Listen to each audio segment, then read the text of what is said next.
एतिकाफ। जब कभी मस्जिद में दाखिल हों या तक एतिकाफ की नीयत ज़रूर कर लिया करें। अल्लाह पाक के सबसे आखिरी नबी सल्लल्लाहु अलैहि वसल्लम ने इरशाद फरमाया, तुम अपनी मजलिसों को मुझ पर दुरूद पढ़कर आरास्ता करो, तुम्हारा दुरूद पढ़ना क़ियामत के रोज तुम्हारे लिए नूर होगा। सल्लु अलल हबीब सल्लल्लाहु अलैहि मुहम्मद। एक माहिर चोर का वाकया सुनाता हूं मैं आपको। ये चोर इंतहाई तजर्बेकार भी था, माहिर भी था, और उसके पास बाकायदा एक्सपर्ट चोरों की पूरी टीम थी, और उनके साथ मिलकर वो चोरियां क्या करता था, मशहूर था, और बड़ी बड़ी उसने इसमें वारदातें की हुई थी।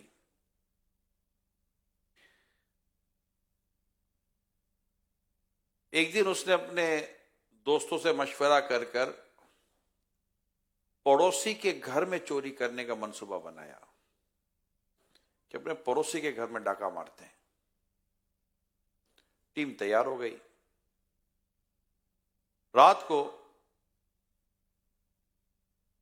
घर की दीवार फलांग कर ये चोर अपने साथियों के साथ पड़ोसी की छत पर चढ़ गया। छत पर चढ़ने के बाद ऊपर से देखने लगा कि घर वाले अब कर क्या रहे हैं। ऊपर से देखा तो घर एक पुराना टाइप का घर था, बड़ा सा बरामदा था कॉमन, जिसमें घर वाले आते जाते हुए ये सारा तरतीब रहती थी। उससे देखा कि कुछ लोग वहां जमा हैं और सीखने सिखाने का, तालीम व ताल्लुम सीखने सिखाने का सिलसिला है, जिक्र अस्कार में लगे हुए हैं।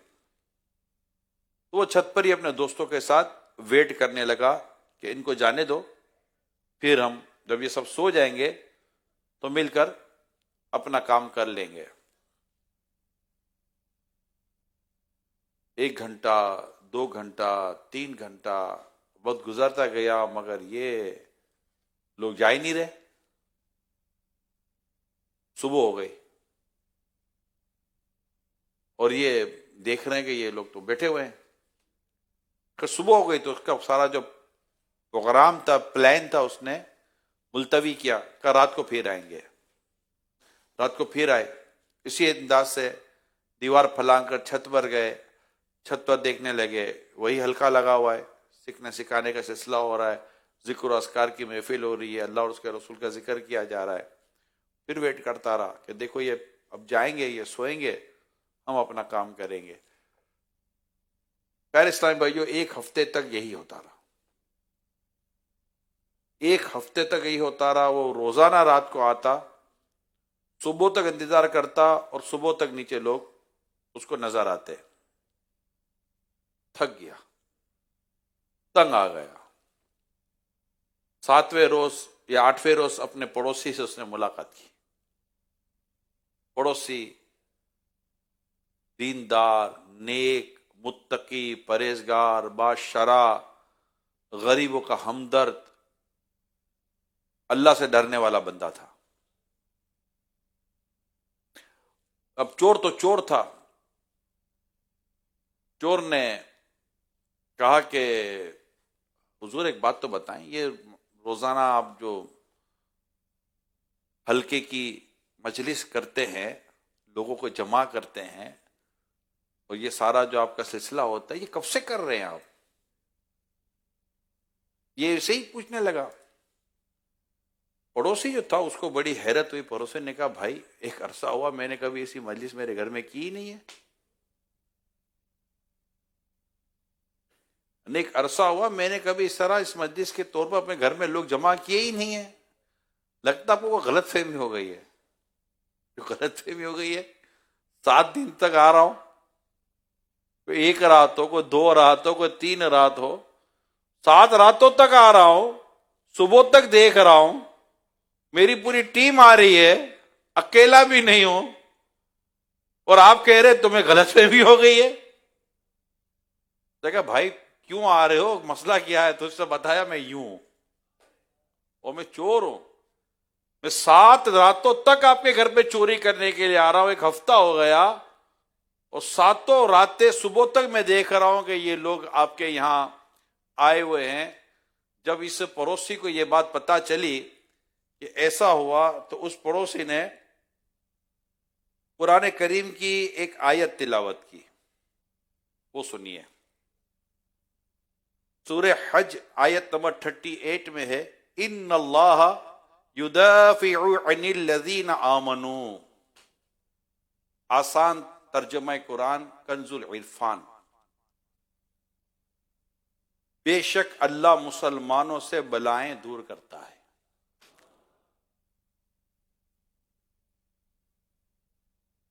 बेशक अल्लाह ताला मुसलमानों से बलाएं दूर करता है। आगे भी है, मगर इस हिस्से को जरा देखिए तो यानी अगरचे एक खास मौके के ताल्लुक से यह आयत करीमा है, लेकिन यहां तफसीर में लिखा है कि इन्हें वो तरह तरह की अज़ियत तकलीफ, ये लिखा हुआ है कि इन आयात में अल्लाह ताला ने मुसलमानों को ये बिशारत दी कि बेशक अल्लाह ताला मुसलमानों पर आने वाली बलाएं इनसे दूर कर देगा और मुशरिकों के खिलाफ इनकी मदद फरमाएगा। अल्लामा अहमद सावी फरमाते हैं, गौर से सुनिएगा, कि इस आयत के नुज़ूल का सबब अगरचे खास है, लेकिन एतबार अल्फाज के उमूम का है, यानी कि इसमें जो अल्फाज हैं ये आम है, इस पर गौर किया जाए।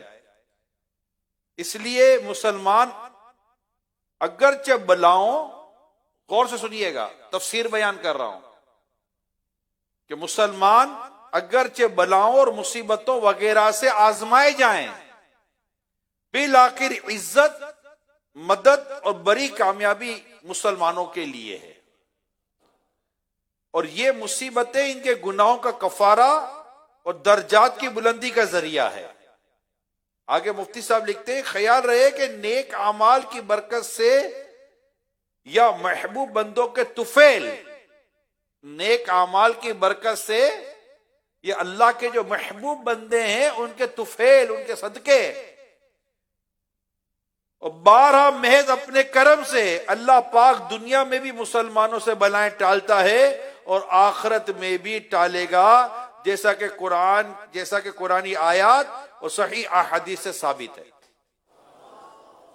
तो मेरे प्यारे साहिब भाई, ये जो नेकी है ना, ये अब इसने जब ये पड़ोसी ने जब ये आयत पढ़ी ना, तो वो जो चोर था, किताब में लिखा है, वो ऐसे वापस जाने लगा जैसे उसको कोई जुनूनी कैफियत सी हो गई है, और वो यूं बड़ करता हुआ जा रहा था कि मैंने खुद अपनी आंखों से मजलिस देखी है, मैंने खुद देखा है लोग जमा है, मैंने खुद देखा है कि लोग कर रहे हैं, ये बोलता है कोई आया ही नहीं है, ये बोलता है कोई आया, ये कहते कहते चला गया। यानी उसको ये यकीन ही नहीं आ रहा था कि इस तरह मेरी चोरी के सारे मंसूबे मलिया मेट हो गए, और अल्लाह पाक ने इस नेक आदमी की मदद इसकी नेकी, तकवा, परहेजगारी की वजह से की, और अल्लाह पाक ने अपनी खास मखलूक को इसके घर में भेजा कि जो ये बैठकर इसके घर में पढ़ते थे, और चोर को लगता था कि इसके घर में लोग जमा कर लिए हैं। मेरे प्यारे इस्लामी भाइयों, मैं जब वाकया पढ़ा मुझे बड़ा मजा आया कि नेकी, तकवा, परहेजगारी, अल्लाह को राजी करने वाली अमल, ये इंसान को दुनिया में भी मुसीबतों से बचाते हैं और इंशाल्लाह आखिरत में भी मुसीबतों से बचाएंगे। मैं एक वाकया पढ़ रहा था, एक मिस्र के एक बादशाह का वाकया था। उस बादशाह ने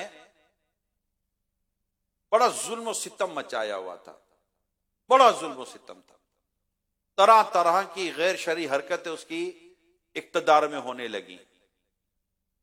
तो अब किसी की हिम्मत ही ना हो कि जाकर बादशाह से कौन बात करेगा, जो बात करता बादशाह उसके लिए उसका काम पूरा कर देता। किससे शिकायत करे, हाकिम वक्त से शिकायत करे, फलां से शिकायत करे, किससे बात करे? जिससे बात करेंगे कोई फेवर में था ही नहीं, वो शिकायत करेंगे, रियासत को पता चलेगा, यानी हुक्मरान को पता चलेगा, वो सजाएं देगा, उठाएगा और हमको मरवा देगा। इसी हालत में एक बड़े मशहूर बुजुर्ग थे अबुल हसन रहमहुल्लाह, अल्लाह पाक ने उनको हिम्मत दी और उन्होंने जाकर जालिम हाकिम वक्त के आगे कलीमा हक बयान कर दिया और उसके सामने सारी बात खोल कर रख दी कि तू कर क्या रहा है और हो क्या रहा है तुम्हारी रियासत में, तुम्हारी हुकूमत में। अब जब हाकिम वक्त को पता चला, वो तो बड़ा गजबनाक हुआ, उसको तो बड़ा गुस्सा आया कि इसको हिम्मत कैसे भी मेरे साथ बात करने की। उसने हजरत को पकड़ लिया, कैद करवा दिया और ऐलान कर दिया कि इन पर भूखा बब्बर शेर मुसल्लत कर दिया जाए जो इनको चीर फाड़ कर रख दे। कारिंदों ने हुक्म की तामील करनी थी। फिर ऐलान हुआ कि इनको मैदान में लाया जाए और शहर के लोगों को जमा किया जाए ताकि सबके सामने इनको, जब ये सजा होगी, अब मेरे सामने कोई आवाज बुलंद नहीं करेगा। जनाब शहर पूरा जमा हो गया, हर तरफ लोग जमा थे, मैदान में हजरत को लाया गया और एक बब्बर शेर जिसको चंद दिनों तक भूखा रखा गया कि वो आएगा और हजरत पर हमला करेगा और चीरेगा, फाड़ेगा माज़अल्लाह, और लोग उसका तमाशा देखेंगे। जब हजरत को मैदान में लाया गया और सामने से शेर लाया गया तो किताबों में लिखा है कि मजमे पर सन्नाटा था, बिल्कुल सन्नाटा। और उसमें वो स्टूडेंट्स भी थे, तलबा भी थे जिन्होंने हजरत से पढ़ा था, वह किसी की जुर्रत तो हिम्मत ही ना थी। बस सब इंतजार कर रहे थे कि यहां शेर छोड़ा जाएगा और यहां ये हजरत के साथ जो करेगा वो सब उसको तसव्वुर था। चुनाचे थोड़ी देर के बाद शेर छोड़ा गया। शेर हजरत की तरफ दौड़ा, जैसे हजरत की तरफ दौड़ा, दौड़ते हजरत के करीब जाकर रुक गया, सूंघने लगा, थोड़ा कुछ सूंघने लगा, जैसे इसको कुछ महक सी आ रही है। पीछे हटा, अदब से बैठ गया।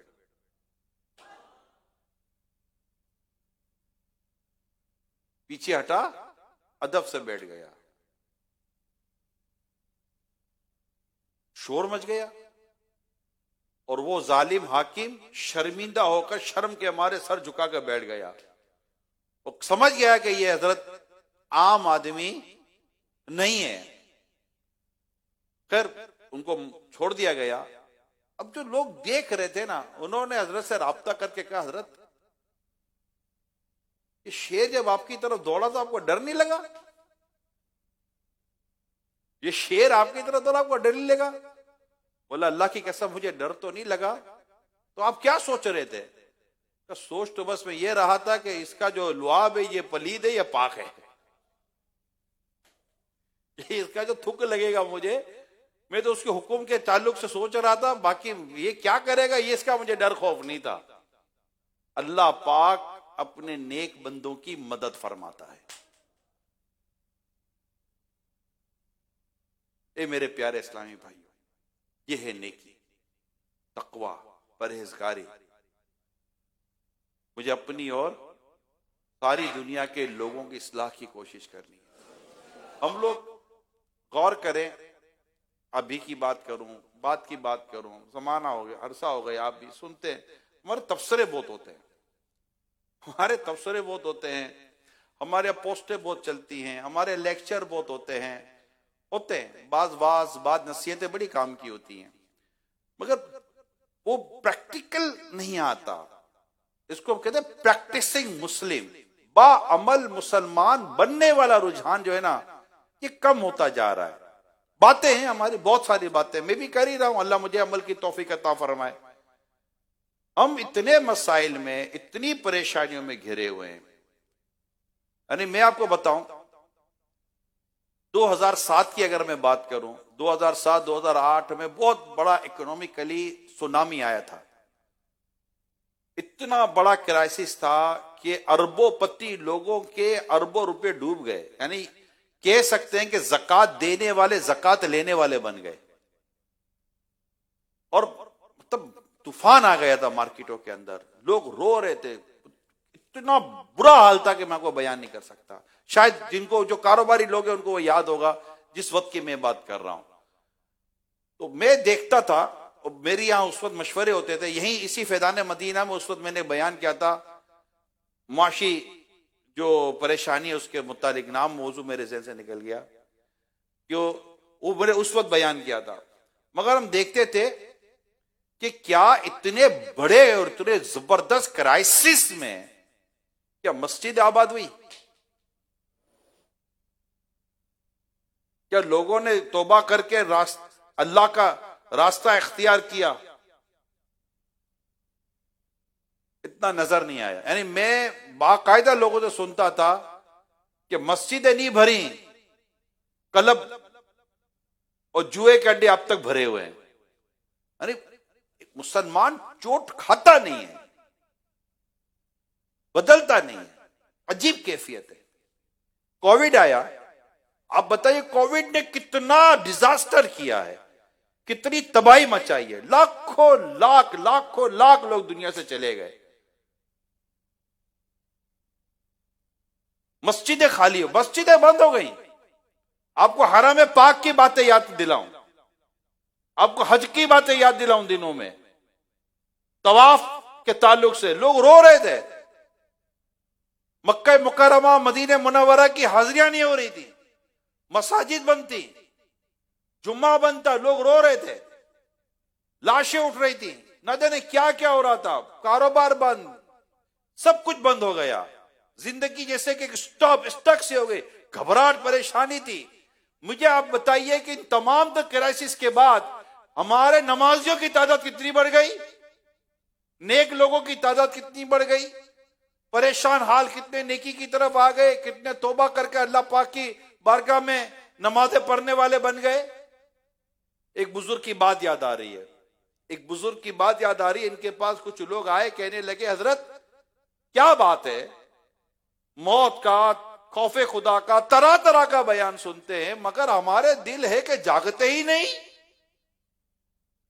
हमारे दिल है कि जागते ही नहीं। हजरत ने फरमाया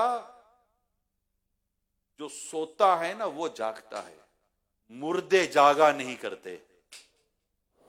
गोया के चोट कर रहे हैं, ये चोट कर रहे हैं कि तुम्हारे हमारे दिल, यानी तुम्हारे दिल सोए हुए नहीं है, तुम्हारे दिल गोया के मर चुके हैं। यानी बड़ी बड़ी नसीहतें हम पर असर नहीं करी, हमारे घरों से लाशें उठती हैं, हमारे घरों से जनाजे उठते हैं आए दिन।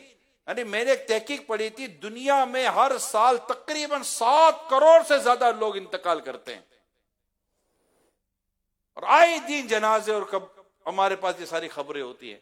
मगर हम हैं कि कहते हैं ना कि हम ना सुधरे ना सुधरेंगे कसम खाई है। सिलसिला हमारा वही, नमाजें पढ़नी नहीं है, गुनाह करने हैं, बदनिगाहियां करनी है, फिल्में ड्रामे देखने, गाने बजे सुनने, रिश्वतें, सूद, तरह तरह की उल्टी सीधी लतों में पड़े हुए हैं, बदनिगाहियां तो बदफेलियां, तो बच्चों के साथ गंदे काम, तो लड़कियों के साथ गंदे काम, पता नहीं क्या क्या हो रहा है, और गंदे गंदे मनाजिर, गंदी गंदी चीजें, शराब आम, जुआ आम, क्या क्या आम हो गया यार। आप तो सोचे तो सही। अच्छा हम बैठे हुए हैं, अच्छा हमें से बास लोग ऐसे हैं जो ये सोचते हैं कि यार ये हो तो गलत रहा है, वो गलत हो रहा है तो रोको ना, हो ना भाई, गलत हो रहा है ना, आओ ना रोके ना। ये हजारों लाखों लोग गलत समझ तो रहे हैं, मगर इस गलत को रोकने वाले कितने हैं? हजरत अबुल हसन अलैहि रहमा गलत को रोकने के लिए आगे आए, बबर शेर खाने के बजाय इनको आगे आकर अदब से बैठने वाला बन गया। आखिर कब तक हम ये सोचते रहेंगे यार अपना क्या है? अब हमारा एक तो बड़ा अजीब हाल हो गया है, भाईजान वहां ये बुराई हो रही है, अरे अपने को क्या, भाईजान वो शराबें बढ़ गई हैं, अपने को क्या, चोरी बढ़ गई है, अपने को क्या। यार वहां बहुत उल्टा सीधा हो रहा है, अपने को क्या है यार, अपनी अपनी जिंदगी गुजारें। यानी कोई आकर आपको कह रहा है कि तुम्हारी गली में आग लग गई है। क्या कह रहा है? तुम्हारी गली में आग लग गई है। आप अपने घर में आसपास देख रहे हैं, मेरे घर में आग नहीं लगी, अपने को क्या? ओ भाई, अपने को क्या गली में आग लगी है? गली की आग कोने से बुझा, वरना वो आग बढ़कर तेरे घर को भी जला देगी। जब पहली कंवारी लड़की मां बनी थी, उस वक्त रोक लेते तो आज मेरी हजारों माशरे की बच्चियां, कंवारी बच्चियां मां ना बनती, खुदकुशियां ना करती। कूड़े के ढेर पर छोटे छोटे बच्चे, एक एक दिन के टन घंटों के बच्चे, कुत्ते और बिल्लियों की खुराक ना बने हुए होते। हमें क्या, हमें क्या? ये बेहया, ये बेशर्मी, ये बेगैरती, औरतों के आधे लिबास, मर्दों की आधी पेंटें, तरह तरह की नाजायज किस्म की फैशन है। हमें क्या? शादियों में लड़कियां नाच रही हैं, खानदान की लड़कियां नाच रही हैं, हमें क्या? लड़के नाच रहे, हमें क्या? हमारी नस्लें चरसी हो गई, शराबी हो गई, नशे की आदी हो गई, हीरोइन की आदी हो गई, तरह तरह के नशे की आदी होकर इनकी जिंदगियां बर्बाद हो गई। हमें क्या? अरे हमें क्या कि रट लगाने वालों, खुदा ना खास्ता अगर यही बला तुम्हारे ऊपर या तुम्हारे किसी घर के फर्द पर आ गई, तब भी यही कहोगे हमें क्या? उस हदीस को याद करें जिसमें उस किश्ती की मिसाल दी गई है कि जिसका ग्राउंड फ्लोर है, फर्स्ट फ्लोर है, सेकंड फ्लोर है। ये ग्राउंड वाले पानी की जरूरत के लिए, पानी सब किश्ती चली पानी में रही है, पानी चाहिए था, चलो किश्ती में सुराख करो, पानी पानी है। तो जैसे सुराख करने लगे तो पहली मंजिल, ऊपर के मंजिल वाले कहने लगे भाई क्या कर रहे हो? तो इसके ऊपर वाले कहने लगे तुम्हें क्या, मैं क्या, ये अपनी मंजिल पर कर रहे हैं। अरे खुदा के बंदो, अपनी मंजिल पर कर रहे हैं, जरा सोचो तो सही, ये अपनी मंजिल पर तो सुराख कर रहे हैं, मगर डूबेगा कौन? अरे सारे मिलकर डूबेंगे। आज हमारी सोसाइटी और माशरे में जो कुछ हो रहा है, सोशल प्लेटफॉर्म के नाम पर, इलेक्ट्रॉनिक मीडिया के नाम पर, पेपर मीडिया के नाम पर जो कुछ हो रहा है, हमें क्या? ये जुमला दुरुस्त नहीं है। हमें क्या? अम्र बिल मारूफ व नही अनिल मुनकर, बुराई नेकी की दावत देना, बुराई से मना करना, ये हमारा मनसब है। हम कैसे कह सकते हैं हमें क्या? यानी हमें क्या, बुराई को दिल में बुरा जानने वाली भी कैफियत मर गई क्या? ना, ये जुमला हमें क्या इसको बदल दे। हमें है तकलीफ, ये माशरा, ये सोसाइटी, ये हमारा है। हमारे बीवी बच्चे इसमें रहते, हम यहां रहते हैं। आज बच्चियां किडनैप हो रही हैं, बच्चे किडनैप हो रहे हैं, लूट मार मची हुई है। यही कहेंगे हमें क्या? अरे कब तक बोलोगे हमें क्या? खुद लूट जाओगे तब भी बोलोगे हमें क्या? आओ मेरे मीठे इस्लामी भाइयों, प्यारे सहन भाइयों, ये हमें क्या की रट छोड़ो, बल्कि इस अज़म के साथ आओ कि इंशाअल्लाह मुझे अपनी और सारी दुनिया के लोगों की इस्लाह की कोशिश करनी है। ये हमारा नारा नहीं है कि हमें क्या, या शेख अपनी अपनी देख, ये हमारा नारा नहीं है। हम नेकी की दावत देने वाले हैं। हम मुस्तफा करीम सल्लल्लाहु अलैहि वसल्लम की सीरत पर अमल करने वाले हैं। अब मक्का मुकर्रमा में भी नेकी की दावत दे रहे, बुराई से मना कर रहे हैं। अब ताइफ के मैदान में जाकर भी नेकी की दावत दे रहे, बुराई से मना कर रहे हैं। हमें क्या, ये हमारा तस्वुर नहीं है। बदर का मैदान, उहद का मैदान, तबूक, ये सारे गज़वात, साहबा कराम की कुर्बानियां, औलिया कराम की कुर्बानियां, खुद इमाम हुसैन रज़ियल्लाहु तआला अन्हु की करबला में कुर्बानियां। हमें क्या, ये जुमला हमारा है? हमें क्या? नहीं, ये जुमला हमारा नहीं है। हमें क्या, हमें है, हमें तकलीफ है। हमारे बच्चों का बर्बाद होना ही हमें तकलीफ दे रहा है। बेशर्मी भरना में तकलीफ दे रहा है, बेहयाई भरना में तकलीफ दे रहा है। शराबें बढ़ गई, जुआ बढ़ गया, सुन्नतों से दूरी हो गई, मस्जिदें खाली हो रही हैं, हमें तकलीफ है। हम कैसे कह सकते हैं मेरे प्यारे इस्लामी भाइयों, हमें क्या, हमारी गैरत मर गई, जोश ईमानी खत्म हो गया, गैरत ईमानी खत्म हो गई हमारी, हमें क्या? नहीं, हम वाज और नसीहत के जरिए, नेकी की दावत के जरिए, मदनी काफलों के जरिए इंशाअल्लाह ताला बुराई को खत्म करने और नेकी की दावत को आम करने की कोशिश करते रहेंगे। ताकत से हाकिम वक्त बुराई को बदलता है। उलमा अपनी जबान से, अपनी कलम से बदलेंगे। हम इंशाअल्लाह वाद और नसीहत करेंगे, और आम आवाम जो ये कुछ नहीं कर सकती, वो दिल में बुरा जाने, ये तो नाना कहे हमें क्या यार, हमें क्या? नहीं, हमें है, हमें तकलीफ है। रसूल पाक सल्लल्लाहु अलैहि वसल्लम की कोई सुन्नत पर अमल ना करे, मुझे तकलीफ